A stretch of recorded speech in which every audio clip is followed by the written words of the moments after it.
Hello friends, मैं हूं सन्मय प्रकाश और आप देख रहे हैं यूट्यूब चैनल सरकारी जॉब न्यूज़। तो ये है weekly current affairs first and second week April 2026 के। तो इन दोनों सप्ताहों के एक साथ आपको करंट अफेयर्स यहाँ पर आपको मिल जाएंगे। तो शुरू करते हैं दोस्तों। और आपको बताऊं कि हम लोग जो वीकली, मंथली, क्वार्टरली, ईयरली ये सब जो वीडियोस देते हैं या पीडीएफ देते हैं, तो वो टॉपिक वाइज होते हैं। और सबसे पहले बात करेंगे राजनीति, केंद्र राज्यों के फैसले, इन सब से रिलेटेड क्वेश्चंस। तो प्रश्न यहाँ पर होगा, 131वां संविधान संशोधन विधेयक को पारित करने के लिए किस तरह के बहुमत की आवश्यकता थी, जिसके अभाव में लोकसभा में यह खारिज हो गया। आंसर होगा विशेष बहुमत, यानी टोटल का 50% प्लस उपस्थित जो भी लोग हैं उसका 2/3। ठीक है, तो इतने तो बहुमत ये होना चाहिए थी। और ये विधेयक चूंकि राज्यों के प्रतिनिधियों को प्रभावित कर रहा था, यानी लोकसभा विधानसभा क्षेत्रों को, इसलिए दूसरे चरण में, यानी अगर संसद से पास भी हो जाता तो उसके बाद कम से कम आधे, मतलब देश के आधे राज्यों की विधानसभा से भी अनुमति लेने की जरूरत थी।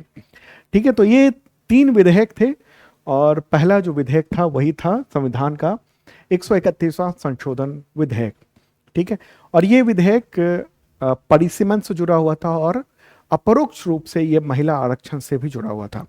तो यही जो लोकसभा में वोटिंग हुई और उस दौरान ये विधेयक पास नहीं हो सका था।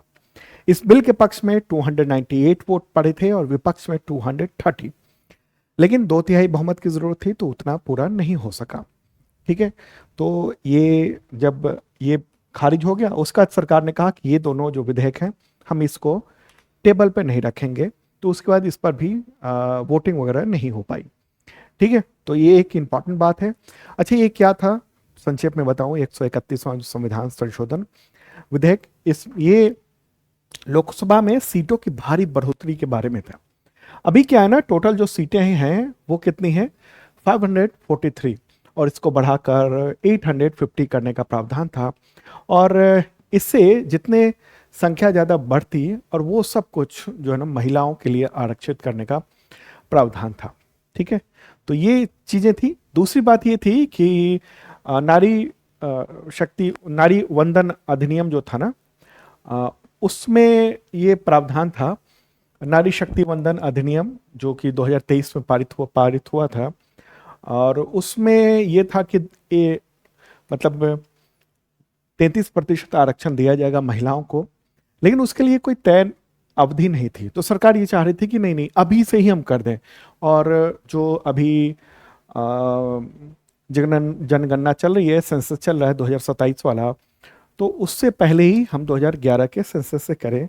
इसको लेकर विवाद हुआ और आखिरकार ये बिल खारिज हो गया। ठीक है, तो क्यों लाया गया था, एक और पॉइंट आप समझ लीजिए कि सीटों जो है ना वो फ्रीज हैं, कि मतलब जो जितनी लोकसभा की सीटें हैं अभी वर्तमान में वो फ्रीज की हुई हैं और 2026 तक फ्रीज है। अब 2026 के बाद ही उसको बढ़ाया जा सकता है कानूनन, और ये अटल बिहारी वाजपेयी के समय फ्रीज कर दिया गया था संविधान संशोधन के जरिए।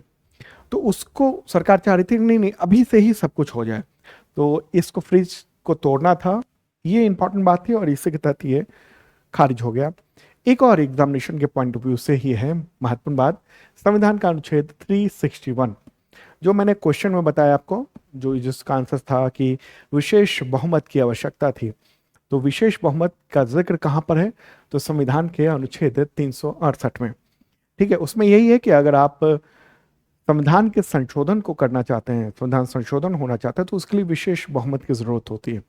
उसमें यह होता है कि संसद की जो कुल स्ट्रेंथ है उसके आधे से ज्यादा वोट पक्ष में होने चाहिए, और इसके अलावा प्लस उपस्थित और मतदान करने वाले जो सांसद हैं, लोकसभा सदस्य हैं, उसका 2/3 वोट पक्ष में होना चाहिए, जो कि नहीं हो पाया और इस तरह से खारिज हो गया। अगला क्वेश्चन, सम्राट चौधरी बिहार के कौन से वे मुख्यमंत्री बने हैं, तो 24वें मुख्यमंत्री बने हैं वो। ठीक है, बीजेपी के लीडर हैं और बिहार में पहली बार बीजेपी का कोई व्यक्ति मुख्यमंत्री बना है। तो 15 अप्रैल को उन्हें शपथ दिलाई गई वहाँ के जो गवर्नर हैं सैयद अता हसनैन, उन्हीं के द्वारा। ठीक है, तो ये 24वें मुख्यमंत्री वहाँ के हो गए। अगला, अच्छा, पूरी लिस्ट मैंने दे दी है यहाँ पर और ये देख भी सकते हैं। पीडीएफ में भी पूरा लिस्ट है, बिहार में जितने भी मुख्यमंत्री हुए हैं, कब से कब तक रहे हैं, ये सब कुछ। अगला क्वेश्चन यहाँ पर होगा, बिहार के उप मुख्यमंत्री अप्रैल 2026 में कौन बने? आंसर क्या होगा इसका? विजय कुमार चौधरी और विजेंद्र प्रसाद यादव, ये दोनों। बिहार की जो नई सरकार है उसमें इन दोनों को डिप्टी सीएम के तौर पर शपथ दिलाई गई है। अगला महत्वपूर्ण प्रश्न है कि किस राजनेता के पास 10 बार मुख्यमंत्री बनने का रिकॉर्ड है, जिन्होंने 20 वर्ष तक इस पद पर रहने के बाद अप्रैल 2026 में इस्तीफा दे दिया। नाम क्या है इनका? नीतीश कुमार। ठीक है, बिहार के पूर्व मुख्यमंत्री। तो नीतीश कुमार ने 14 अप्रैल को उन्होंने बिहार के मुख्यमंत्री पद से इस्तीफा दे दिया। अब वो राज्यसभा के सदस्य हैं और 20 साल तक बिहार के सीएम रहे हैं। इन्हीं के इस्तीफे के बाद बिहार में सम्राट चौधरी ने मुख्यमंत्री पद की शपथ ली है। ठीक है, तो रिकॉर्ड 10वीं बार वो मुख्यमंत्री बने थे। पिछले साल की बात है, नवंबर 2025 में। ठीक है, और सबसे ज्यादा बार मुख्यमंत्री बनने का जो रिकॉर्ड है वो इन्हीं के पास है। अब तक कब कब मुख्यमंत्री बने, पूरी लिस्ट 2000 से लेकर अब तक की मैं दिखा रहा हूँ। बीच बीच में पाला बदलते रहे बीच में। ठीक है, तो ये सब चीजें हुई हैं। एक बार दूसरे मुख्यमंत्री भी बने, मतलब कई बार ऐसा हुआ है और फिर से ये मुख्यमंत्री बनते चले गए। ओके, तो सबसे ज्यादा बार मुख्यमंत्री बनने, शपथ लेने का रिकॉर्ड इनके पास है। उसके बाद फिर वीरभद्र सिंह के पास है और जयललिता के पास है। ठीक है, लेकिन अगर सवाल हो कि सबसे ज्यादा समय तक मुख्यमंत्री बनने का रिकॉर्ड, वो इनके पास नहीं है। कितनी बार बने वो तो रिकॉर्ड है, लेकिन सबसे ज्यादा समय तक की बात करेंगे, वो जो रिकॉर्ड है ना, वो किनके पास है? वो पवन कुमार चांगली के पास है। सिक्किम के मुख्यमंत्री थे वो। 5 बार में कुल 24 साल तक मुख्यमंत्री रहे। उसके बाद फिर नवीन पटनायक हैं, ज्योति बसु, गोगोंग अपांग और फिर ललथन हलवा। तो ये हैं, ये पूरा का पूरा मामला है। चलें आगे बढ़ते हैं। अगला क्वेश्चन यहाँ पर होगा, किस राज्य ने सभी लाइसेंसी जो रिक्शा और टैक्सी ड्राइवर हैं उनके लिए मराठी जानना अनिवार्य कर दिया और भाषा नहीं आने पर लाइसेंस रद्द कर दिए जाएंगे? इसके लिए बाजाप्ता चेकिंग अभियान भी चलाया जाएगा। आंसर होगा महाराष्ट्र। महाराष्ट्र के जो कैबिनेट मंत्री हैं प्रताप सरनाइक, उन्होंने ये ऐलान कर दिया है अप्रैल में ही और कह दिया है कि 1 मई से ये सब चीजें नियम लागू हो रही हैं। अगला क्वेश्चन है, किस राज्य में शिक्षा विभाग ने सार्थक नाम अभियान शुरू करने का आदेश जारी किया, जिससे बच्चों के जो पुराने और अटपटे जो नाम हैं वो बदले जा सकेंगे? तो नाम, इसका आंसर होगा राजस्थान। ठीक है, दरअसल कई तरह के नाम लिख दिए जाते हैं जो अटपटे से होते हैं, तो सरकार ने कहा कि अगर माता पिता की इच्छा है तो उसको नाम को बदलवा दिया जा सकता है और स्कूल में ही जो रजिस्टर है उसमें नाम चेंज हो जाएगा। अगला क्वेश्चन, संविधान के किस अनुच्छेद के तहत विपक्षी दलों ने मुख्य चुनाव आयुक्त को पद से हटाने के महाभियोग का नोटिस दिया, जिसे खारिज कर दिया गया? लोकसभा और विधानसभा दोनों के जो महासचिव हैं उन्हीं के द्वारा, या लोकसभा के अध्यक्ष और राज्यसभा के सभापति उनके द्वारा? आंसर क्या होगा इसका? अनुच्छेद 324 और उसका जो 5वां भाग है वो इसका हिस्सा है। तो विपक्षी दलों के द्वारा ज्ञानेश कुमार को हटाने की कोशिश की गई थी और ये जो लेटर है ना वो 12 मार्च को सौंपा गया था राज्यसभा के सभापति को और फिर उसी के बाद फिर लोकसभा के सचिवालय को भी सौंपा गया था और पहली बार था जब किसी मुख्य चुनाव आयुक्त के खिलाफ महाभियोग का प्रस्ताव लाया गया था। ठीक है, क्या है हटाने की प्रक्रिया अगर हम देखेंगे तो देखिए, मुख्य चुनाव आयुक्त को पद से हटाने की जो प्रक्रिया होती है वो सुप्रीम कोर्ट के जज की तरह होती है और इसके लिए मतलब दुर्व्यवहार, साबित दुर्व्यवहार या अक्षमता, इन सबको आधार बनाना होता है। ठीक है, तो ये है महत्वपूर्ण बात। और संविधान के किस अनुच्छेद के तहत, तो ये आप देख ही रहे हैं 324।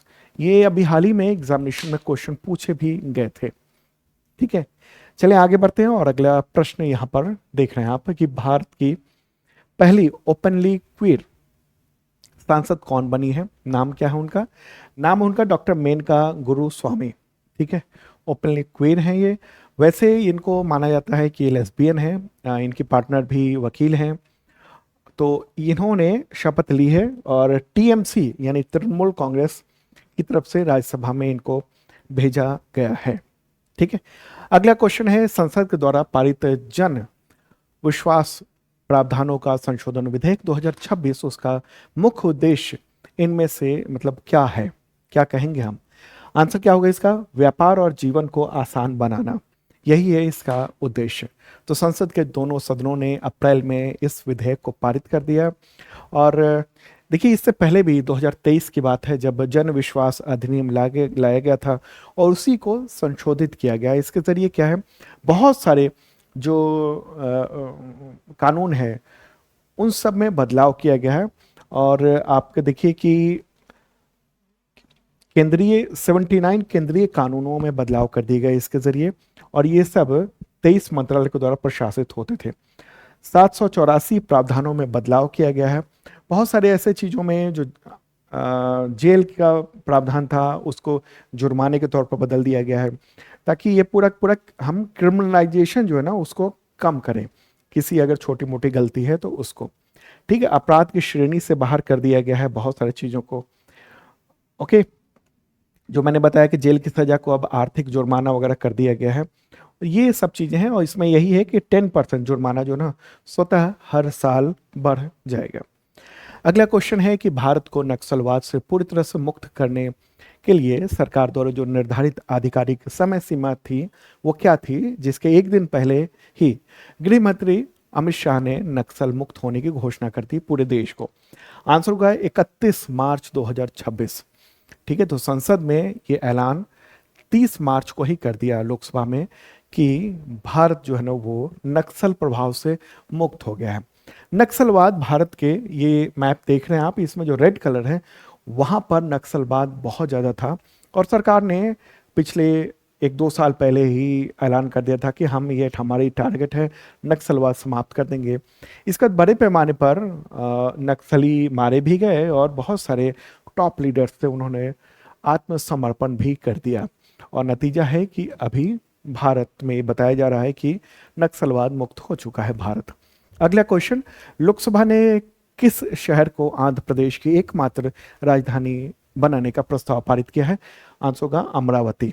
ठीक है, देखिए पहले 3 राजधानियों का प्रस्ताव था, 3 राजधानी जो इससे पहले जो मुख्यमंत्री थे वाईएस जगन मोहन रेड्डी, उन्होंने पेश किया था, जिसमें विशाखापट्टनम, अमरावती, करनूल ये सब बनाने की का प्रावधान था। लेकिन अब सीधे तौर पर अमरावती को ही वहाँ की राजधानी बनाने की बात है। ठीक है, तो वहाँ के जो मुख्यमंत्री हैं उनका यही ये सपना है कि ये जो राजधानी है वो दुनिया की बेस्ट जो सिटीज़ हैं उसमें से एक हो। तो यही एक बदलाव देखने को मिल रहा है। अगला क्वेश्चन है, केंद्र सरकार ने यूजीसी की सलाह पर राष्ट्रीय शैक्षिक अनुसंधान एवं प्रशिक्षण परिषद यानी एनसीईआरटी, तो उसको इनमें से किसकी मान्यता दी है? आंसर होगा डीम्ड यूनिवर्सिटी, उसकी मान्यता दी गई है। तो दोस्तों आगे बढ़ते हैं, अगला टॉपिक लेते हैं। उससे पहले आपको बताऊं कि इसका जो पीडीएफ है ना इस वीडियो का, वो आपको मिल जाएगा शार्प लर्निंग ऐप पर। ये गूगल प्ले पर मिलेगा ये ऐप। और इसमें क्या है कि जिन लोगों ने या तो बेसिक मेंबरशिप बैच लिया हुआ है या फिर आईएसपीसीएस बैच लिया हुआ है वो डाउनलोड कर पाएंगे। तो देखिए, करंट अफेयर्स की शानदार तैयारी के लिए आपके लिए 2 तरह के बैच हैं। एक बेसिक है जो कि एसएससी, टीचर, रेलवे, पुलिस इन सब के लेवल का है, और दूसरा आईएसपीसीएस लेवल का। और इसमें PDF, video, mock test, weekly, monthly, quarterly, yearly ये सब कुछ मिलता है। तो ज्वाइन कर सकते हैं आप शार्प लर्निंग ऐप। और अभी ऑफर भी चल रहा है, प्राइसेस किसी भी वक्त बढ़ जाएंगे। तो चलिए आगे बढ़ते हैं और अब वायरस बीमारी से रिलेटेड कुछ महत्वपूर्ण क्वेश्चंस भी देख लेते हैं। और आपको बताऊं कि मैराथन वीडियो आ रहा है पिछले 16 महीने का, यानी जनवरी 2025 से लेकर अप्रैल 2026 तक का, और ये 21 अप्रैल को आएगा वीडियो। तो अगर आप ये वीडियो पहले देख रहे हैं तो याद कर लीजिए, रिमाइंडर लगा लीजिए। इस डिस्क्रिप्शन में मैंने लिंक दे दिया है वीडियो का, या फिर बाद में देख रहे हैं तो ज़रूर देखिएगा यूट्यूब चैनल सरकारी जॉब न्यूज़ पर। तो वायरस और बीमारी से रिलेटेड कुछ प्रश्न होगा यहाँ पर कि किस पड़ोसी देश में खसरा से कई मौतें और 7,500 से ज़्यादा संदिग्ध मामले सामने आए, उसके बाद फिर आपातकालीन टीकाकरण अभियान शुरू किया गया। बांग्लादेश में किया गया, ये 5 अप्रैल को वहाँ पर ये अभियान शुरू किया गया है, वहाँ के प्राइम मिनिस्टर की ओर से ऐलान किया गया। अब बात करेंगे अपॉइंटमेंट से रिलेटेड महत्वपूर्ण क्वेश्चन जो पिछले वक्त में अपॉइंटमेंट हुए हैं नए। क्वेश्चन है यहाँ पर, भारतीय मूल के किस वैज्ञानिक को अमेरिका में प्रतिष्ठित रिसर्च पद, क्या है पद का नाम, तो गवर्नर्स चेयर, उसके लिए चुना गया है। आंसर का दीप जरीवाला। ठीक है, 2027 में वो ये पद संभालेंगे और पेंसिल्वेनिया यूनिवर्सिटी अमेरिका का है, उसके प्रोफेसर हैं। तो भारतीय मूल के हैं, इसलिए ये प्रश्न आ जाता है। अगला क्वेश्चन है, भारत पेट्रोलियम कॉर्पोरेशन लिमिटेड यानी बीपीसीएल, उसके नए सीएमडी कौन बने, यानी चेयरमैन और मैनेजिंग डायरेक्टर। तो संजय खन्ना को बनाया गया है। केंद्रीय जो कैबिनेट समिति है वो प्रधानमंत्री की अध्यक्षता में उन्होंने ये नियुक्ति की है। अगला क्वेश्चन, यस बैंक के नए एमडी और सीईओ कौन बने हैं, तो विनय मुरलीधर टोनसे, उनको बनाया गया है। ओके, प्राइवेट बैंक है उसी का। अगला क्वेश्चन, एयर इंडिया के सीईओ ने अपना 5 साल का कार्यकाल पूरा होने से पहले ही अप्रैल 2026 में पद छोड़ दिया था। नाम क्या है उनका, कैंपवेल विल्सन। ठीक है। अगला question, power grid corporation of India limited यानी पीजीसीआईएल, उसके नए चेयरमैन और मैनेजिंग डायरेक्टर यानी सीएमडी कौन बने हैं, तो वंशी राम मोहन बुर्रा। ठीक है, तो 31 जुलाई से वो इस पद पर होंगे। अगला क्वेश्चन, केंद्र सरकार ने नागरिक उड्डयन महानिदेशालय यानी डीजीसीए एक प्रमुख पद है, तो उसके चीफ किसको बनाया गया है, आंसर होगा वीर विक्रम यादव। ठीक है, और किसकी जगह बनाया गया है, फैज अहमद किदवई की जगह इनको नियुक्त किया गया है। फैज अहमद किदवई के दौरान ही इंडिगो का मामला हुआ था जिसमें हजारों फ्लाइट्स रुक गई थी और पूरे देश भर के ज़्यादातर जो एयरपोर्ट थे वहाँ पर मतलब अफरा तफरी की स्थिति हो गई थी। अगला क्वेश्चन है, एयरलाइंस कंपनी इंडिगो के नए सीईओ कौन बने, विलियम वॉल्श नाम है इनका। ठीक है, तो इंडिगो की जो मूल कंपनी है इंटर ग्लोबल एविएशन लिमिटेड, तो उसी ने इनकी नियुक्ति की है। अब आगे बढ़ते हैं और इकोनॉमिक एक्टिविटीज से रिलेटेड इंपॉर्टेंट क्वेश्चंस लेते हैं। भारत में मार्च 2026 में खुदरा महंगाई दर कितनी रही है, तो 3.4% रही है। ठीक है, पश्चिम एशिया में जो संकट चल रहा है यानी युद्ध जो चल रहा है उसकी वजह से खाद्य पदार्थों की कीमतों में वृद्धि हुई है और बाकी चीज़ों में वृद्धि हुई है, उसकी वजह से ये जो महंगाई दर है वो बढ़ी हुई दिख रही है। अच्छा, कौन जारी करता है ये खुदरा महंगाई दर, एनएसओ जारी करता है, नेशनल स्टैटिस्टिकल ऑफिस, हिंदी में कहते हैं राष्ट्रीय सांख्यिकी कार्यालय। और ये कैसे तय होता है, कंज्यूमर प्राइस इंडेक्स यानी सीपीआई के जरिए तय होता है। अगला क्वेश्चन है कि मार्च 2026 में थोक महंगाई दर कितनी रही है, 3.88% रही है। ठीक है, और ये कौन जारी करता है थोक महंगाई दर, तो डीपीआईटी जारी करता है यानी department for promotion of industry and internal trade, उसकी ओर से जारी होता है। और थोक महंगाई दर का सूचकांक कैसे तय होता है, तो डब्ल्यूपीआई के जरिए तय होता है यानी होलसेल प्राइस इंडेक्स के जरिए तय होता है। अगला क्वेश्चन है, भारत के पहले सहकारी संगठन का नाम बताएं जिसका टर्नओवर जो ना वार्षिक एनुअल वो 1 लाख करोड़ के पार कर गया है। आंसर क्या होगा, GCMMF यानी अमूल। ठीक है, Gujarat cooperative milk marketing federation limited, तो उसी ने ये अचीवमेंट को प्राप्त कर लिया है। और 2025-26 के फाइनेंशियल ईयर में 1 लाख करोड़ का इसका मार्केट कैप वो इसने जो है ना वो टर्नओवर कही है, मार्केट कैप तो और भी ज़्यादा, टर्नओवर वो पार कर लिया है। तो गुजरात के आनंद में ये इसका मुख्यालय है और वहीं से ये शुरू हुआ था। 18 जिलों, गुजरात के 18 जिलों का ये सहकारी संघ है। ठीक है, अगर आप देखना चाहते हैं कि टॉप 5 जो सहकारी संस्थाएं हैं टर्नओवर के आधार पर, तो कौन कौन है, नंबर 1 वही मैंने अभी बताया आपको, Gujarat cooperative milk marketing federation limited, ये अमूल। दूसरे स्थान पर इफ्को है, उसका टर्नओवर 40 से 45 हजार करोड़ है। फिर नेफेड है जिसका टर्नओवर 25,000 से 30,000 करोड़ है। फिर ये है कृषक भारती कोऑपरेटिव लिमिटेड यानी किर्भको, उसका टर्नओवर 15 से 20,000 करोड़ है। फिर ये इंडियन पोटास लिमिटेड है, इसका टर्नओवर 10,000 से 15,000 करोड़ है। ठीक है, तो ये भी इंपॉर्टेंट बात आपने जान लिया। अब आगे बढ़ते हैं और डिफेंस से रिलेटेड इंपॉर्टेंट क्वेश्चंस देख लेते हैं।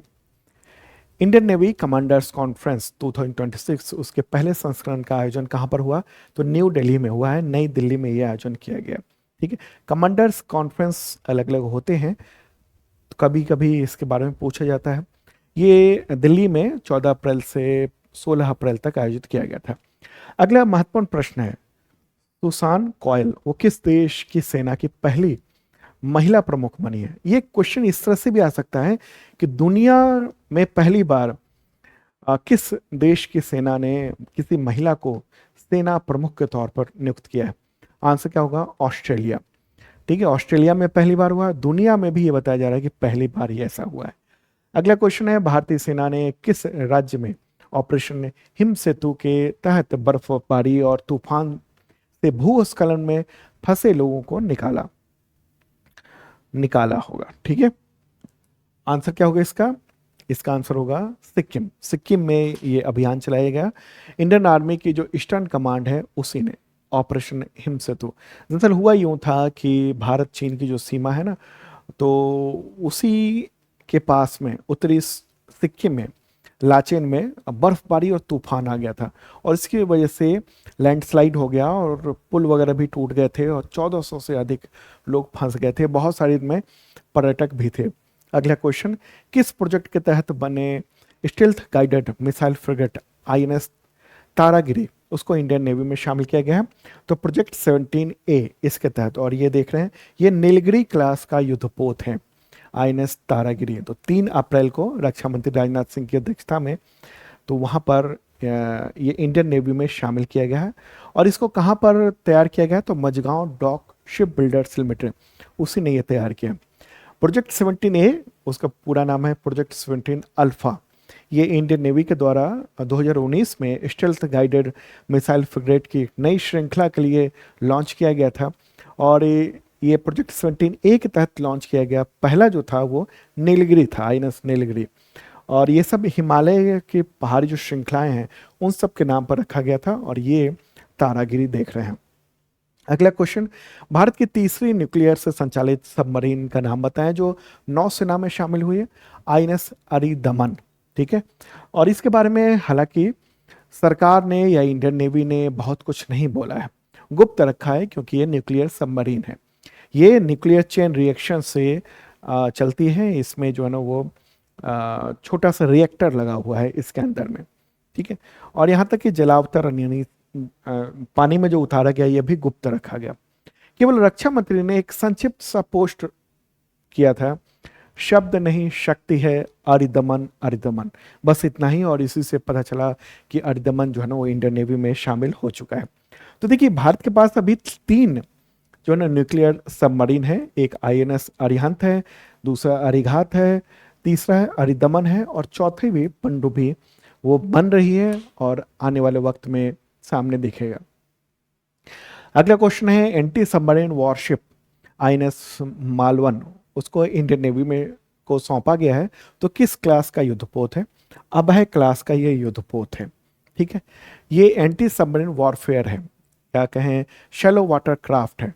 ये जो है ना तटीय सुरक्षा के लिए डिजाइन किया गया है, और उद्देश्य ये है कि जो पनडुब्बी है, पनडुब्बी थोड़े छोटे होते हैं, तो क्या है कि उथले पानी में भी, उथला पानी मतलब समुद्र का जो किनारा है ना, मतलब समुद्र से करीब 200 300 400 मीटर बाद ही गहराई होती है, तो बड़े बड़े जो जहाज हैं वहीं दूर पे ही हो सकते हैं, या फिर उसके लिए बंदरगाह बनाना पड़ता है। तो जहाँ पानी कम है, अगर वहाँ कोई दुश्मन की पनडुब्बी है उसका कैसे पता चलेगा? तो यही शैलो वाटरक्राफ्ट के जरिए इस तरह से पता चलेगा। अब बढ़ते हैं आगे और बात करेंगे हम लोग इवेंट यानी घटना, आयोजन, दुर्घटना, इन सब से रिलेटेड जो महत्वपूर्ण क्वेश्चन है वो सब देखते हैं। तो प्रश्न यहाँ पर है, पुथांडु। पुथांडु क्या है जो खासतौर पर तमिलनाडु में मनाया जाता है? तमिल नव वर्ष है ये। ठीक है, और 14 अप्रैल को मनाया गया इस बार 2026 में। अगला टॉपिक है स्पोर्ट्स यानी खेल, उससे रिलेटेड इंपॉर्टेंट करंट अफेयर्स आपको बताता हूं मैं। तो क्वेश्चन होगा, फिडे विमेंस कैंडिडेट टूर्नामेंट 2026 का खिताब जीतने वाली पहली भारतीय महिला कौन बनी है? महिला खिलाड़ी, आंसर होगा वैशाली रमेश बाबू, ये नाम याद रखना है। तो 15 अप्रैल को साइप्रस के में जो वहाँ पर खेला गया था, उसी के दौरान वैशाली ने ये खिताब जो है ना वो जीत लिया है। और रूस की अनुभवी खिलाड़ी कैटरीना लोग्नो उनको हराकर ये पहली बार किसी भारतीय महिला ने ये खिताब जीता। अगला क्वेश्चन है, किस भारतीय एथलीट ने 42.195 किलोमीटर की मैराथन दौड़ मात्र 2 घंटे 11 मिनट और 58 सेकंड, ठीक है, इसमें पूरा कर लिया और 48 साल पुराना राष्ट्रीय रिकॉर्ड तोड़ रहे हैं, नेशनल रिकॉर्ड तोड़ रहे हैं? आंसर होगा सावन बरवाल। ये इंडियन एथलीट हैं और सेना के जवान हैं, तो इन्होंने शानदार काम किया है और ये मतलब रिकॉर्ड ही बना लिया है, नेशनल रिकॉर्ड। अगला क्वेश्चन, कॉमनवेल्थ गेम्स 2030 में इनमें से किन खेलों को शामिल किया जाएगा? आंसर होगा हॉकी और क्रिकेट, ठीक है। तो 2030 में भारत जो है ना वो मेजबान है, और अगर शहर की बात होगी तो अहमदाबाद में ये होना है। तो केंद्रीय खेल मंत्री जो हैं उन्होंने ही ये ऐलान किया कि इन दोनों गेम्स को तो शामिल कर लिया गया है, ठीक है। आप देखिए, आपको बताऊं कि 2026 में जो अभी ग्लासगो में होने वाला है उसमें कई सारे गेम्स जैसे ये जो दोनों है ना ये उसमें नहीं है, लेकिन भारत 2030 में जो करवा रहा है उसमें इसको रखेगा। इसके अलावा दो और जो पारंपरिक खेल हैं जैसे कि कबड्डी, योगासन, खो खो, मलखंब, तो उनमें से दो और खेल जो भारतीय हैं वो भी शामिल किए जाएंगे। अगला क्वेश्चन, साइकिल से माउंट एवरेस्ट बेस कैंप पहुंचने वाली भारत की पहली और दुनिया की दूसरी महिला कौन बनी है? आंसर होगा दिव्या सिंह, ठीक है, दिव्या सिंह बनी है। ओके, तो ये इंपॉर्टेंट बात है। 24 मार्च को उन्होंने साइकिल से मतलब 17,500 फीट से ज़्यादा की ऊंचाई पर जो बेस कैंप है, यहाँ पर बेस कैंप की बात हो रही है, ऐसा मत समझिए कि माउंट एवरेस्ट पर साइकिल से चढ़ गई हैं, नहीं। मतलब माउंट एवरेस्ट पर चढ़ने से पहले जहाँ पर पहुँचना होता है उसके बाद फिर पैदल चलते हैं, वहाँ तक ये जो है ना वो साइकिल से पहुँचे। पेशे से शिक्षक हैं, साइकिलिंग और ट्रैकिंग उनका जुनून है। अगला क्वेश्चन, विश्व की पहली ऐसी तीरंदाजी चैंपियन कौन बनी जिसने हाथ पैरों की गंभीर अक्षमता के बावजूद वर्ल्ड पैरा तीरंदाजी सीरीज 2026 में गोल्ड मेडल जीत लिया है? आंसर याद रखना है आपको, पायल नाग नाम है उनका। आप ये देखिए, इनके दोनों हाथ नहीं हैं और पैर भी नहीं है। आप देखिए, घुटने के पहले ही ये कटा हुआ है, एक तो घुटने के बाद है, ठीक है, लेकिन इसके बावजूद उन्होंने इस गेम में गोल्ड मेडल जीत लिया। ओडिशा की हैं, 18 साल की हैं मात्र वो, और उन्होंने गोल्ड मेडल जीता है वर्ल्ड चैंपियन शीतल देवी जो भारतीय ही हैं उन्हीं को हराकर, ठीक है। ये जो है ना ओडिशा के बलांगीर जिले में वहाँ की रहने वाली हैं, दिहाड़ी मजदूर के घर में जन्मी थी और 8 साल की उम्र, मतलब ठीक ठाक थी, हाथ पैर सब थे।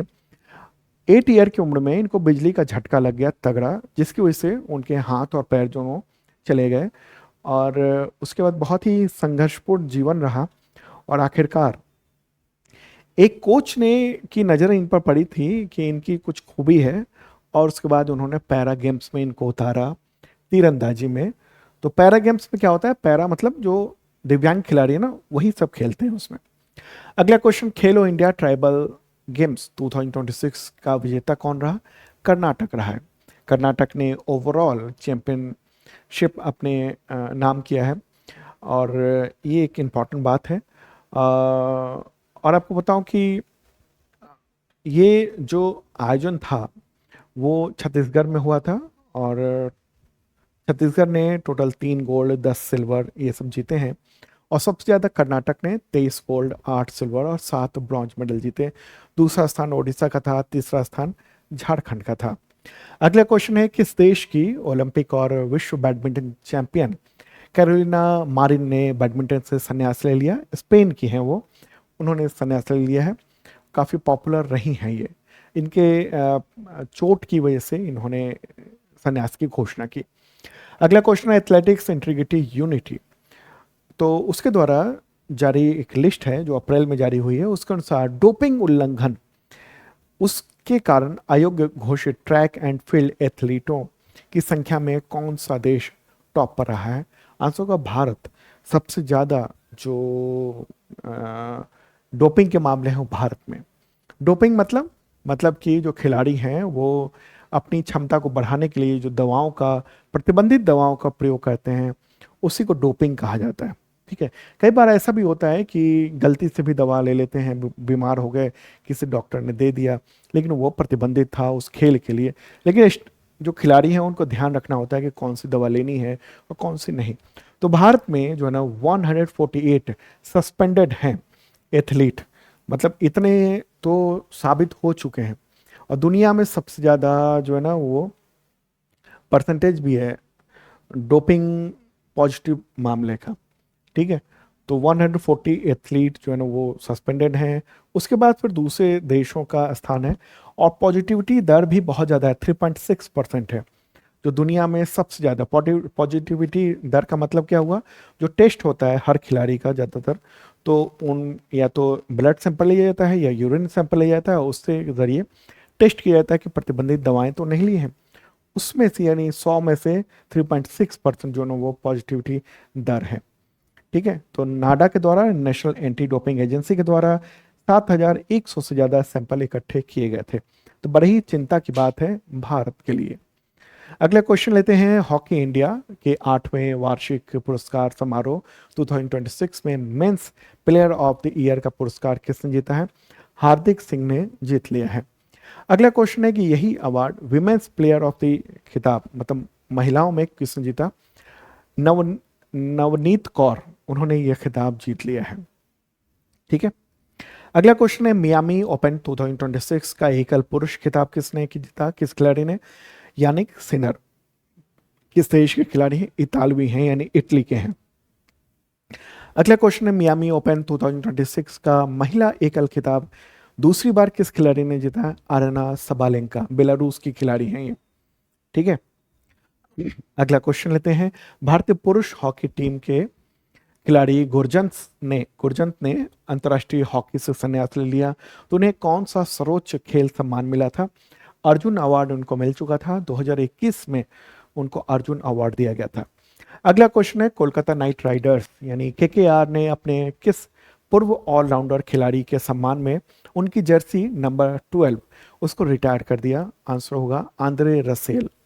वेस्ट इंडीज के खिलाड़ी हैं, लेकिन वो केकेआर की टीम का हिस्सा रहे 2014 से 2025 तक आईपीएल में। तो ये सम्मान एक तरह से उनको दिया गया है, वो मौजूद भी थे उस समय। अब आगे बढ़ते हैं और अवार्ड से रिलेटेड महत्वपूर्ण क्वेश्चंस देख लेते हैं। क्वेश्चन यहां पर होगा, किस राज्य की पुलिस बल को उत्कृष्ट सेवा के लिए राष्ट्रपति ध्वज से यानी प्रेसिडेंट फ्लैग से सम्मानित किया गया? आंसर होगा बिहार पुलिस और ओडिशा पुलिस, दोनों को ये सम्मान दिया गया है 2026 में। तो राष्ट्रपति ध्वज जो है ना, ये किसी पुलिस या सैन्य इकाई या अर्धसैनिक बल इकाई, उन सबको दिए जाने वाला सर्वोच्च सम्मान माना जाता है। अगला क्वेश्चन है sky tracks world airport awards 2026 में 14वीं बार दुनिया का बेस्ट एयरपोर्ट किसे चुना गया? सिंगापुर चांगी एयरपोर्ट उसको चुना गया है। ठीक है। अगला क्वेश्चन यही है कि इस रैंकिंग में इंदिरा गांधी इंटरनेशनल एयरपोर्ट यानी दिल्ली वाला जो है उसकी रैंकिंग क्या देखी गई है? तो 28वीं रैंकिंग देखी गई है। ठीक है। तो टॉप 100 में 4 भारतीय एयरपोर्ट भी हैं। अब आगे बढ़ते हैं और इंडेक्स और सूचकांक इससे रिलेटेड यानी इंडेक्स से रिलेटेड इंपॉर्टेंट क्वेश्चंस देखते हैं। और कैसा लग रहा है जरूर बताइएगा कमेंट बॉक्स में, और लाइक बटन दबना चाहिए। ओके, चलिए आगे बढ़ते हैं। क्वेश्चन होगा यहाँ, संयुक्त राष्ट्र के द्वारा मार्च 2026 में घोषित 20 सिटीज टुवार्ड्स जीरो वेस्ट उस लिस्ट में शामिल होने वाला भारत का एकमात्र शहर कौन सा है? वर्कला। और ये कहाँ का है? केरल में है ये। केरल का तटीय शहर है ये। और बाकी जो चयनित शहर हैं दुनिया भर के, उसकी लिस्ट भी मैंने यहाँ पर दे दी है, वो भी आप इसको देख सकते हैं। ठीक है। और ये भारत का वर्कला।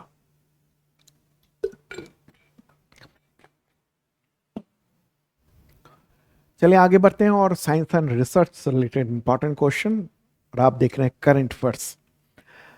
क्वेश्चन यहां पर होगा, भारत के स्टेज 2 परमाणु कार्यक्रम यानी prototype fast bladder reactor PFBR उसने क्रिटिकलिटी हासिल कर ली, तो ये कहां पर स्थित है? आंसर होगा कलप्पम। कलप्पम कहाँ है? तो तमिलनाडु में स्थित है। क्रिटिकलिटी का मतलब क्या हुआ?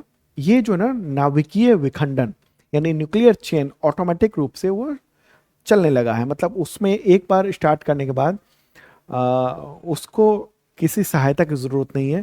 तो इससे क्या है, वो बिजली उत्पादन करने के योग्य हो चुका है।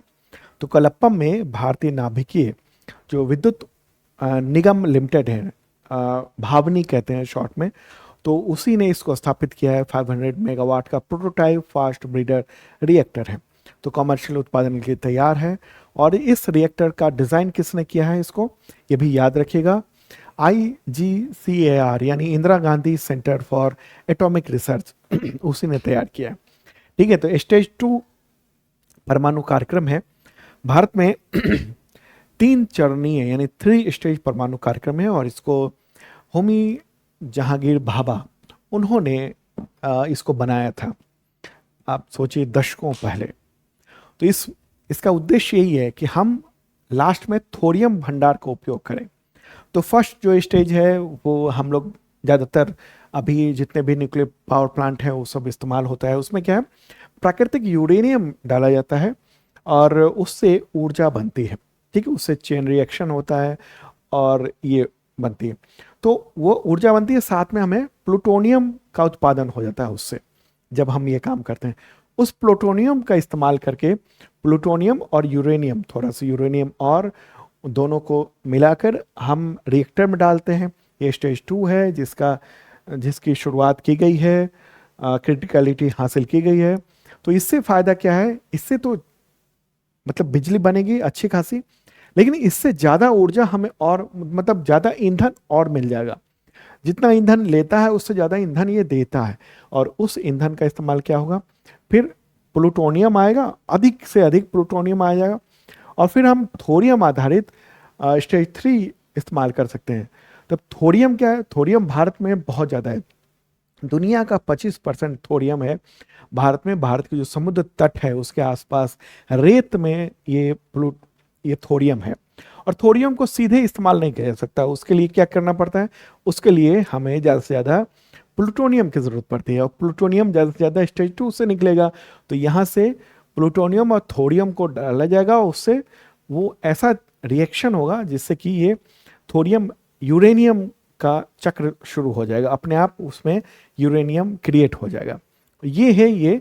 अभी हम स्टेज 3 पर पहुंचे हैं, और अगर हम स्टेज 2 पर पहुंचे, स्टेज 2 पर पहुंचे अभी, स्टेज 3 अगर कर लिया हमने, तो फिर समझ लीजिए कि ईंधन हमें बाहर से परचेज करने की ज़रूरत ही नहीं पड़ेगी, क्योंकि हमारे पास थोरियम दुनिया का 25% है। ठीक है, अब इससे रिलेटेड कुछ और भी क्वेश्चन है जो एग्जामिनेशन में हो सकते हैं, वो भी मैं दे रहा हूँ। प्रश्न यहाँ पर होगा, प्रोटोटाइप फास्ट ब्रीडर रिएक्टर उसके द्वारा क्रिटिकलिटी हासिल करने के संदर्भ में इस शब्द का सही अर्थ क्या है, क्या कहेंगे हम इसमें। आंसर क्या होगा इसका, परमाणु श्रृंखला अभिक्रिया यानी एटॉमिक चेन रिएक्शन जो है ना, वो सुरक्षित रूप से आत्मनिर्भर हो गया, सेल्फ सस्टेनिंग हो जाना, उसी को कहते हैं क्रिटिकलिटी। ठीक है, अगला क्वेश्चन क्या होगा इससे related, prototype fast breeder reactor का डिजाइन किसने तैयार किया है, ये याद रखिएगा, IGCAR यानी Indira Gandhi centre for atomic research, उसी के द्वारा ये तैयार किया गया है। अगला क्वेश्चन है कि ये जो रिएक्टर है उसमें शीतलक यानी कूलेंट के रूप में तरल सोडियम के उपयोग से क्या प्राथमिक लाभ है। इसमें ना हेवी वाटर नहीं इस्तेमाल किया जाता है। पहला स्टेज तो था वो हेवी वाटर था, और ये इसमें सोडियम का इस्तेमाल किया जाता है। क्यों, क्योंकि ये हाई टेम्परेचर में आसानी से मतलब बहुत ही कारगर तरीके से गर्मी को सोखता है, और हाई प्रेशर की ज़रूरत नहीं पड़ती है, और न्यूट्रॉन प्रभावित नहीं होता है। न्यूट्रॉन का विखंडन जो ना वो चलता रहता है, उससे हमें ज़्यादा ऊर्जा मिलती है। अगला क्वेश्चन है, अब टॉपिक आगे है कि फ्रांस ने अपने डिजिटल संप्रभुता को मजबूत करने के लिए अपने सरकारी कंप्यूटरों को अमेरिकी कंपनी के विंडोज़ से किस ऑपरेटिंग सिस्टम में ट्रांसफ़र करने का फैसला किया। तो लिनक्स पर ट्रांसफ़र करने का फैसला किया गया है, और ये दुनिया को चौंका रहा है एक तरह से। और इसने कह दिया, दरअसल क्या हुआ ना कि ट्रंप जब से राष्ट्रपति बने हैं उसके बाद से पूरी दुनिया में उथल पुथल मची हुई है, तरह तरह के युद्ध चल रहे हैं। ऐसे में और कई बार वो धमकी भी देते रहते हैं।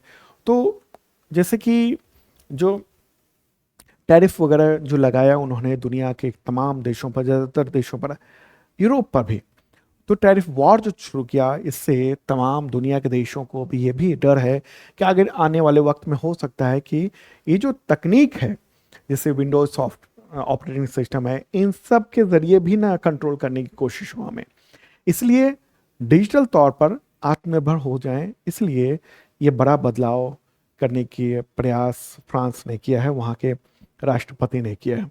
एक तो राजनीतिक अस्थिरता है, यानी अमेरिका फर्स्ट नीति है, उसके चलते ट्रंप किसी भी देश को मान नहीं रहे हैं। तो जो भू राजनीति है, जियो पॉलिटिक्स, वो बहुत तेजी से बदल रहा है। अमेरिका का एक क्लाउड एक्ट है, उसके तहत ये है कि दुनिया में कहीं भी अगर डेटा सेंटर है और अमेरिकी कंपनी का है, तो सरकार जब चाहे वहाँ से डेटा ले सकती है, ठीक है, और कीमतें में वृद्धि कर दी जाती है। इन सब चीज़ों को देखते हुए विंडोज़ को हटाया जा रहा है वहाँ पर भी। ये इसका असर दूसरे चीज़ों पर भी पड़ेगा, दूसरे देशों पर भी पड़ेगा। अगला क्वेश्चन यहाँ पर देख रहे हैं आप, इसरो के द्वारा किया गया IADT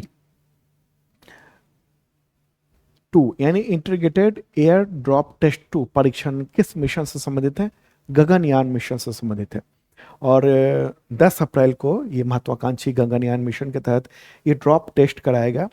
ये है क्या, आपको अगर देखेंगे ये करीब एक कैप्सूल है जो कि 5.7 टन वजन है इसका, और चिनूक हेलीकॉप्टर से इसको गिराया गया और इसमें पैराशूट लगे हुए हैं तकरीबन 10 के आसपास, एक एक करके वो सब खुले, वही टेस्ट किया गया। समुद्र में इसकी लैंडिंग की गई श्री हरिकोटा के पास में। तो ये देखा गया कि अंतरिक्ष में जो गगनयान मिशन के तहत भारतीय जाएंगे अंतरिक्ष यात्री, तो जब ये कैप्सूल आएगा पृथ्वी पर, तो उसको कंट्रोल वे में उसको लैंडिंग कराई जा सकती है कि नहीं कराई जा सकती है, कहीं खतरा ना हो जाए। अगर अचानक से गिर गया तो पूरा उसमें जो अंतरिक्ष यात्री हैं उनको असुरक्षा होगी। तो उसी का ये टेस्ट किया जा रहा है और आखिरकार समुद्र में उतारा गया। अगला क्वेश्चन होगा, इसरो ने किस केंद्र शासित प्रदेश में मिशन मित्र यानी mission for integrated technology research and application उसको शुरू किया? लद्दाख में शुरू किया गया है, लेह में। दरअसल लेह जो है ना, वहाँ का जो जमीन वगैरह है ना, वो कुछ हद तक चंद्रमा के जो तल है उसके जैसा है, ठीक है। तो इसलिए इस तरह की टेस्टिंग वहां पर मिशन मित्र के तहत की जा रही है। अगला क्वेश्चन, नासा के आर्टेमिस 2 मिशन का लक्ष्य क्या है? तो आंसर होगा चंद्रमा की परिक्रमा करने वाला मानव मिशन। ओके, तो ये जो है ना 1 अप्रैल को लॉन्च किया गया था और 10 दिन की यात्रा के बाद पृथ्वी से निकला और ये चांद की परिक्रमा करते हुए वापस पृथ्वी पर ये लौट आया है। ओके, तो ये एक महत्वपूर्ण बात है। कैनेडी स्पेस सेंटर से लॉन्च किया गया था और फिर वापस ये आ गया। ओरियन कैप्सूल उसका उपयोग किया गया, आर्टेमिस नाम रखा गया। तो ये आर्टेमिस 2 है, ठीक है, 10 दिनों का ये अभियान रहा है। तो देखिए चंद्रमा पर अब तक जो मिशन हुए हैं वो सब देख लीजिए। वहाँ पर अगर लैंडिंग की बात करेंगे तो ये आर्टेमिस का जो मकसद है ना, यही है आखिरकार है कि चंद्रमा पर लैंडिंग हो जाए। तो सबसे पहले जो चंद्रमा पर पहुंचने वाला जो मानव मिशन था वो था 1968 में, अपोलो 8। हालांकि लैंडिंग नहीं की थी, ठीक है, कक्षा में पहुंचा था वो चंद्रमा के, ठीक है। उसका फिर चंद्रमा का पर उतरने का अभ्यास किया गया था अपोलो 10 के जरिए।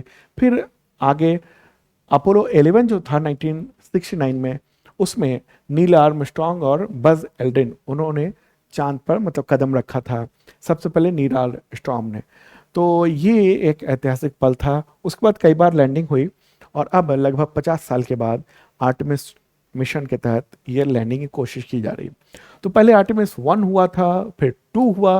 1 हुआ जिसमें कोई व्यक्ति नहीं था, चांद का परिक्रमा करके वो लौट आया था। 2 में अंतरिक्ष यात्रियों को भेजा गया। 3 में क्या होगा, वहां पर स्टारशिप और नए स्पेस सूट का परीक्षण किया जाएगा और लैंडिंग की नींव रखी जाएगी।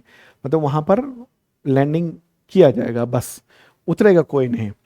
फिर 4 जो होगा उसके तहत इंसान जो है ना वो दक्षिणी ध्रुव के पास कदम रखेगा।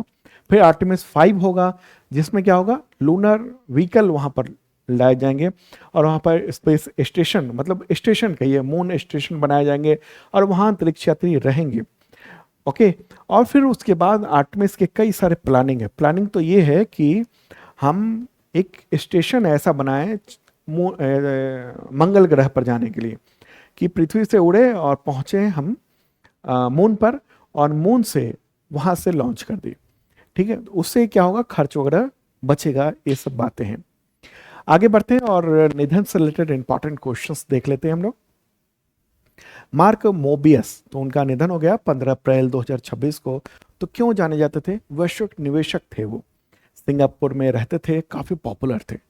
अगला क्वेश्चन है, ब्रह्मोस मिसाइल प्रोजेक्ट से जुड़े हुए प्रमुख वैज्ञानिक अलेक्जेंडर लियोनोव, तो उनका 5 अप्रैल को निधन हो गया। तो किस देश के मिसाइल डिजाइनर थे, रूस के मिसाइल डिजाइनर थे, और ब्रह्मोस में बहुत ही महत्वपूर्ण योगदान रहा है। ठीक है, भारत में ब्रह्मोस का उत्पादन होता है और वो भारत और रूस के ज्वाइंट प्रोजेक्ट है। अगला क्वेश्चन है कि मशहूर गायिका आशा भोसले का निधन हो गया 12 मार्च 2026 को। तो उन्हें इनमें से कौन सा अवार्ड मिल चुका था, आंसर का इसका उपरोक्त सभी। पद्म विभूषण मिला था उनको 2008 में, दादा साहब फाल्के अवार्ड मिला था 2000 में, और महाराष्ट्र भूषण अवार्ड मिला था 2021 में। ठीक है, तो एक बहुत शानदार गायिका, उनका निधन हो गया। और वो जो है वो लता मंगेशकर उनकी छोटी बहन थी। ठीक है, अगला क्वेश्चन लेते हैं हम लोग। प्रश्न यहां पर देख रहे हैं आप कि पूर्व केंद्रीय मंत्री मोहसिना किदवई का निधन हो गया 8 अप्रैल 2026 को। तो वो किस राजनीतिक दल से जुड़ी हुई थी, तो आंसर क्या होगा, कांग्रेस। ओके, 94 ईयर की थी, आप जाओ। ओके, और उनका निधन हो गया। और आपको बताऊं कि पूर्व प्रधानमंत्री इंदिरा गांधी और राजीव गांधी, उनके कार्यकाल में कई मंत्रालयों को संभाला था उन्होंने।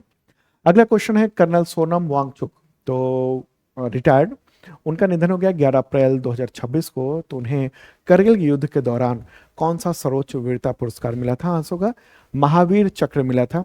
ये सोनम वांगचुक वो नहीं है जो जिनको सरकार ने जेल में डाल दिया था, और जो वैज्ञानिक हैं ये दूसरे हैं। ये इनको लद्दाख का शेर कहा जाता है। 61 ईयर के थे, और इन्होंने 1999 में जो कारगिल वॉर हुआ था उस दौरान लद्दाख स्काउट्स की 4th बटालियन, उसका नेतृत्व किया था इन्होंने। अगला क्वेश्चन है, असम के फुटबॉलर गिलबर्टसन संगमा, उनका निधन हो गया 4 अप्रैल 2026 को। तो उन्हें राज्य का कौन सा सर्वोच्च नागरिक सम्मान मिला था, असम सौरभ पुरस्कार उनको मिल चुका था। 71 ईयर के थे वो, और मैन ऑफ गोल्डन बूट के नाम से मशहूर थे वो। अगला क्वेश्चन है, किस देश के पूर्व राष्ट्रपति चंद्रिका प्रसाद संतोखी, उनका निधन हो गया 30 अप्रैल 2026 को, जो भारतीय मूल के थे, आंसर का सूरीनाम। ठीक है, वो इंडो सूरीनामी हिंदू परिवार से ताल्लुक रखते थे। उनके पूर्वज 19वीं सदी के दौरान बिहार से वहां जाकर बसे थे, या कहें कि उनको गिरमिटिया मजदूर के तौर पर ब्रिटिश जो लोग थे वो उठा के ले गए थे, और वहां पर कृषि कार्य के लिए उनको ले जाया गया था, और उन्हीं के जो परिवार के लोग थे उनमें ये एक थे। अगला क्वेश्चन लेते हैं हम लोग। प्रश्न हो गया यहाँ पर, किस टेक्सटाइल ग्रुप के पूर्व चेयरमैन विजय पत सिंघानिया का निधन हो गया 28 मार्च 2026 को, रेमंड ग्रुप के। ठीक है, वो भारत के प्रमुख उद्योगपति थे, रेमंड ग्रुप के पूर्व चेयरमैन थे, और 2006 में इनको पद्म भूषण अवार्ड मिल चुका था। अब बात करेंगे पर्यावरण से रिलेटेड महत्वपूर्ण क्वेश्चंस। क्वेश्चन यहां पर होगा, भारत ने गहरे समुद्र के जीवों के लिए इनमें से किस रेफरल सेंटर को अपना पहला राष्ट्रीय भंडार नामित किया है, आंसर का भाव सागर। ये रेफरल सेंटर केरल के कोच्चि में स्थित है। ठीक है, अगला क्वेश्चन है, किस देश के हवाई द्वीप पर जो है ना वहां पर स्थित है किलावा ज्वालामुखी, तो दुनिया के सबसे सक्रिय ज्वालामुखियों में से एक है, और फिर से फट गया है, अमेरिका, यूएसए। ठीक है, तो अमेरिका में ये है और ये फट गया है। ओके, चलें आगे बढ़ते हैं और अगला क्वेश्चन।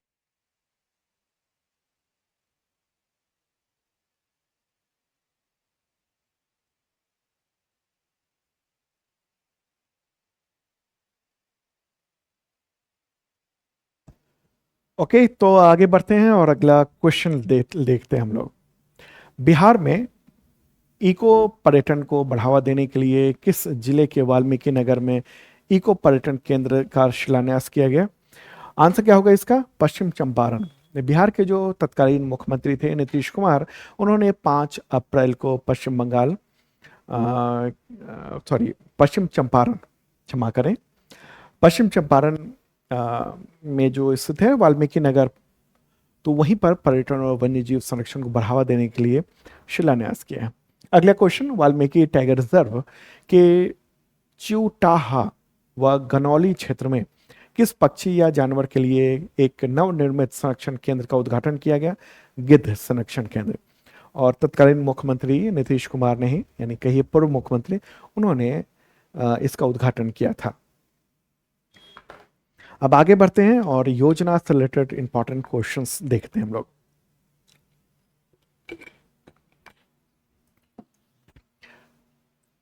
योजना से रिलेटेड प्रश्न।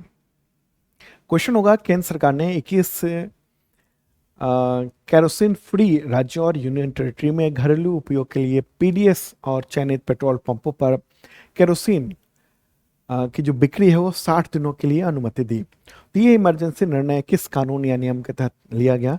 आंसर का पेट्रोलियम एक्ट 1934 और पेट्रोलियम रूल्स 2002, उसके तहत ये किया गया। दरअसल आप देख ही रहे हैं पश्चिम एशिया में या जो युद्ध का तनाव है उसकी वजह से गैस, पेट्रोलियम प्रोडक्ट, इन सब का आना जो है ना वो मुश्किल हुआ है। तो ऐसे में जो किल्लतें शुरू हुई एलपीजी की, तो उसके बीच में सरकार ने ये महत्वपूर्ण डिसीजन लिया। अगला क्वेश्चन है, नोएडा इंटरनेशनल एयरपोर्ट के पहले चरण का उद्घाटन 28 मार्च 2026 को किसने किया? प्राइम मिनिस्टर नरेंद्र मोदी ने किया। ठीक है, तो ये उत्तर प्रदेश के गौतम बुद्ध नगर वहाँ के जेवर एक जगह है, वहीं पर ये स्थित है। ठीक है, तो ये प्रमुख हवाई अड्डा है और इसके निर्माण की जो जिम्मेदारी है वो ज्यूरिख एयरपोर्ट इंटरनेशनल एजी के साथ समझौता हुआ था। एक रनवे चालू हुआ है, टोटल 6 रनवे होंगे आने वाले वक्त में। ये भारत का सबसे बड़ा एयरपोर्ट रनवे के हिसाब से होने वाला है, लेकिन उसमें कई साल लगेंगे। अगला क्वेश्चन है, भारत में सबसे अधिक इंटरनेशनल एयरपोर्ट वाला राज्य कौन है? उत्तर प्रदेश है। ठीक है, तो मार्च 2026 तक या अप्रैल 2026 तक कहिए, उत्तर प्रदेश जो है उसमें 5 एयरपोर्ट हैं। उत्तर प्रदेश के बाद दूसरे नंबर पर केरल, फिर तमिलनाडु है, जहां 4 इंटरनेशनल एयरपोर्ट हैं। अब आगे बढ़ते हैं और इंटरनेशनल जो ऑर्गेनाइजेशंस हैं उन सबसे रिलेटेड इंपॉर्टेंट क्वेश्चंस देख लेते हैं। क्वेश्चन होगा, भारत ने संयुक्त राष्ट्र के वार्षिक जलवायु परिवर्तन सम्मेलन COP33 उसकी मेजबानी करने के अपने प्रस्ताव को वापस ले लिया, तो ये किस वर्ष होने वाला था? आंसर क्या होगा? वर्ष 2028 में आयोजित होने वाला था। कोप का मतलब है कॉन्फ्रेंस ऑफ द पार्टीज। ठीक है, तो जलवायु संयुक्त राष्ट्र के जलवायु फ्रेमवर्क जो ना उसके तहत ये आयोजन बड़ा सम्मेलन था। दुनिया भर में भारत को एक तो जलवायु लीडर बनने का मौका था, लेकिन भारत ने इससे हाथ खींच लिया है। ठीक है, अगला क्वेश्चन है, भारत ने अप्रैल 2026 में यूएन इकोसॉक उसके तहत किन निकायों के चुनाव में निर्विरोध जीत हासिल की? आंसर क्या होगा इसका? उपरोक्त सभी, मतलब कि CESCR, CSTD, एनजीओ कमेटी और CPC, इन सब में जीत हासिल कर ली है।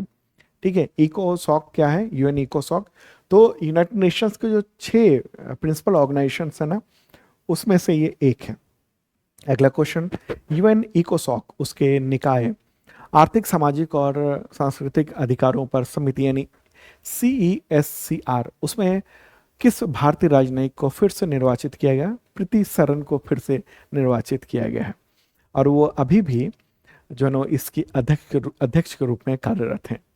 ठीक है, अब बात करेंगे विदेश से रिलेटेड महत्वपूर्ण करंट अफेयर्स। दरअसल विदेश को हमने 2 हिस्से में बांटा हुआ था, एक इंटरनेशनल ऑर्गेनाइजेशन और एक पूरा अंतर्राष्ट्रीय संबंध। तो अगला क्वेश्चन ये है यहां पर, हाँ,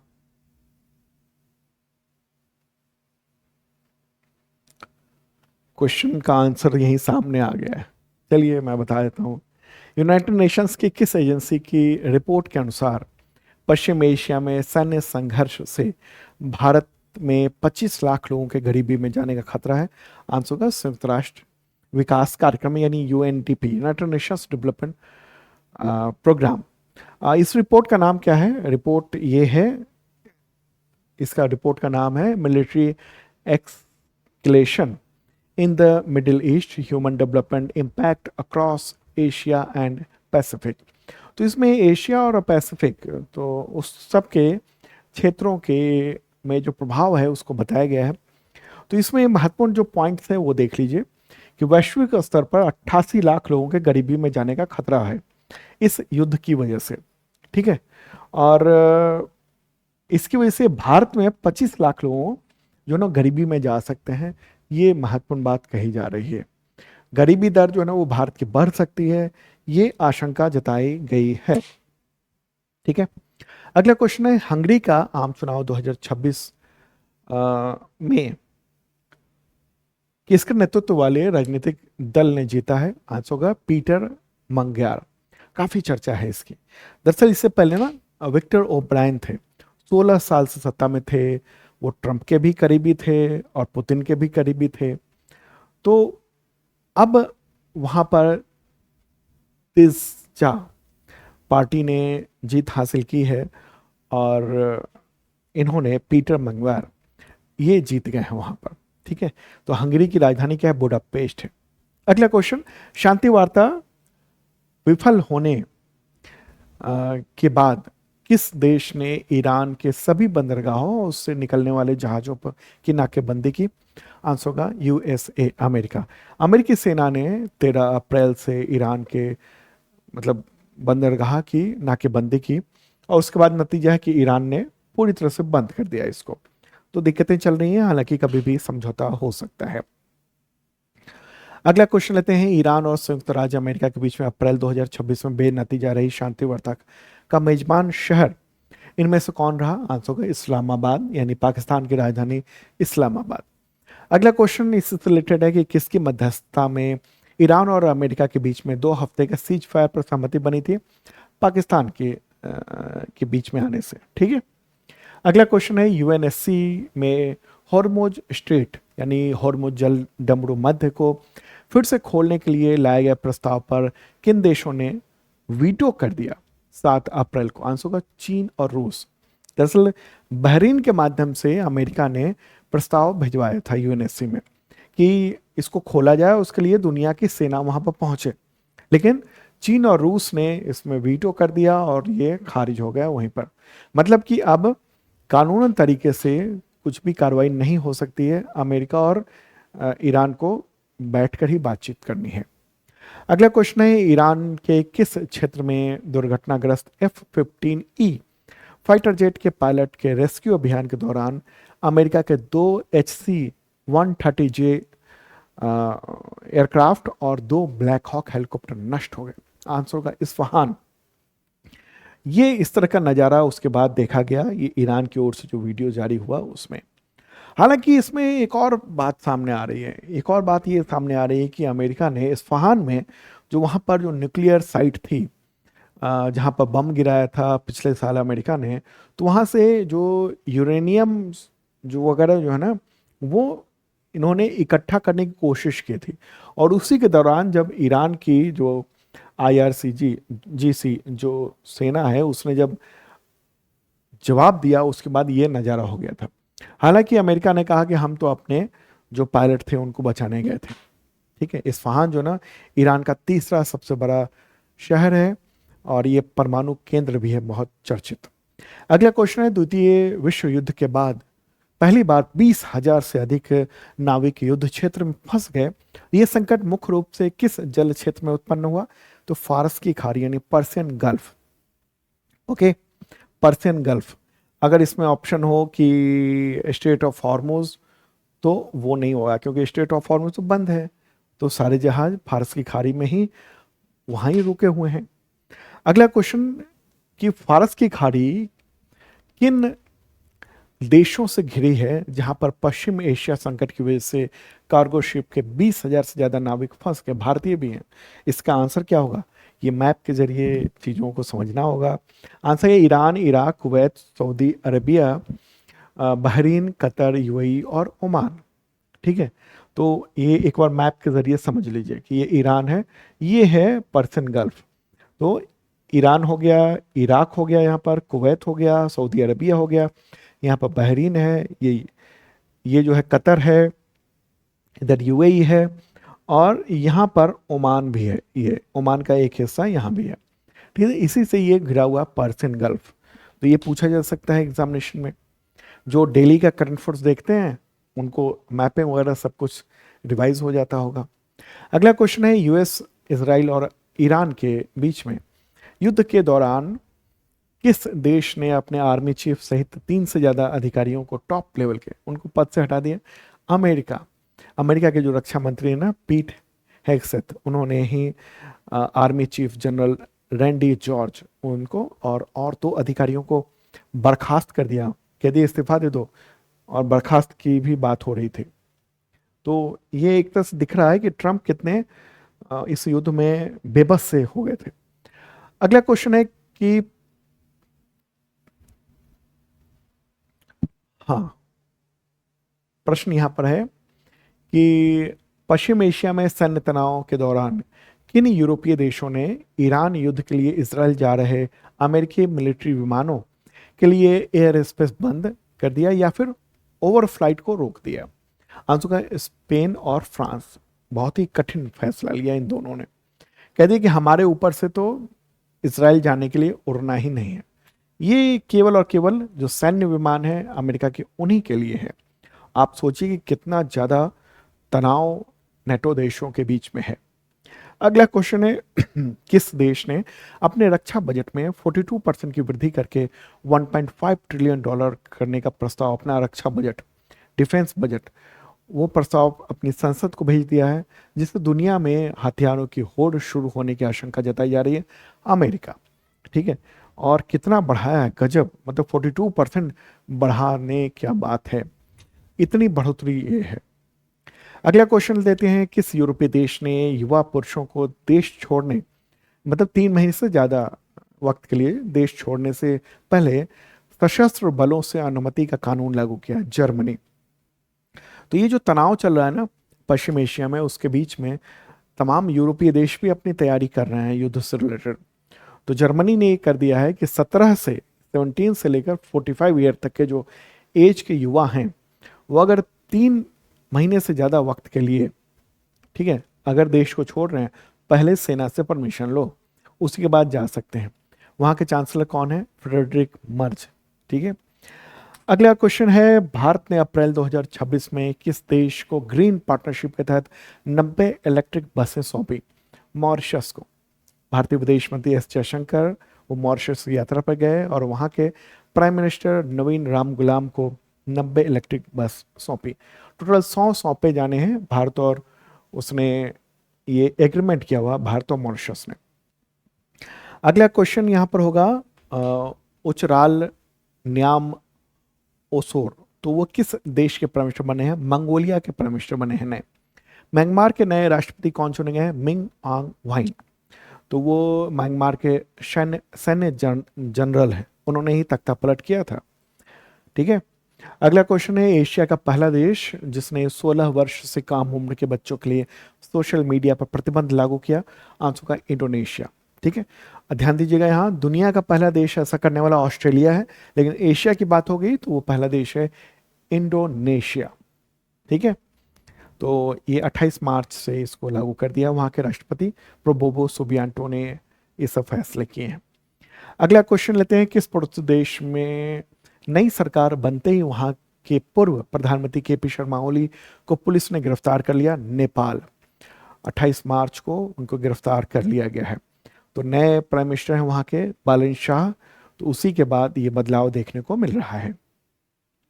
अगला क्वेश्चन है ऐतिहासिक स्थल से रिलेटेड क्वेश्चन। ये इसमें चित्रकार का भी दे दिया क्योंकि ऐतिहासिक चीज है ये। क्वेश्चन होगा यहाँ पर, किस चित्रकार की 1890 के दशक की जो ऑयल पेंटिंग है यशोदा और कृष्ण की, उसकी नीलामी हुई है 167.2 करोड़ रुपए में, जो अब तक की किसी भी भारतीय कलाकृति के लिए हासिल की गई सबसे बड़ी रकम है।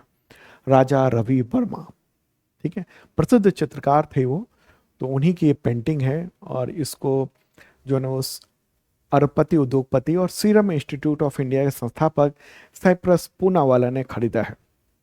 राजा रवि वर्मा फोटोग्राफ देख रहे हैं, ये 1848 में त्रावणकोर किली मानूर शाही परिवार में इनका जन्म हुआ था। और जो आजकल आप जो देखते हैं ना भगवानों की तस्वीरें, भगवानों की मूर्तियां, इस वो कल्पना जो ना इन्होंने ही की थी। और इन्होंने जो चित्र बनाए थे कि राम ऐसे थे, तो वही चित्र जो है ना वो आज तक हम लोग देख रहे हैं कि मतलब कृष्ण कैसे थे, ये सब चीजें जो है ना वो हम लोग देख रहे हैं। ठीक है,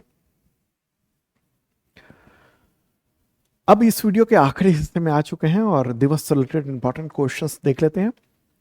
प्रश्न होगा, हिमाचल प्रदेश दिवस यानी स्थापना दिवस कब मनाया जाता है? 15 अप्रैल को मनाया जाता है। विश्व कला दिवस कब मनाया जाता है? तो वह है 15 अप्रैल को, और इस बार की थीम है अभिव्यक्ति का उद्यान, कला के माध्यम से समुदाय का पोषण। अगला क्वेश्चन, विश्व आवास दिवस कब मनाया जाता है? तो 16 अप्रैल को मनाया जाता है।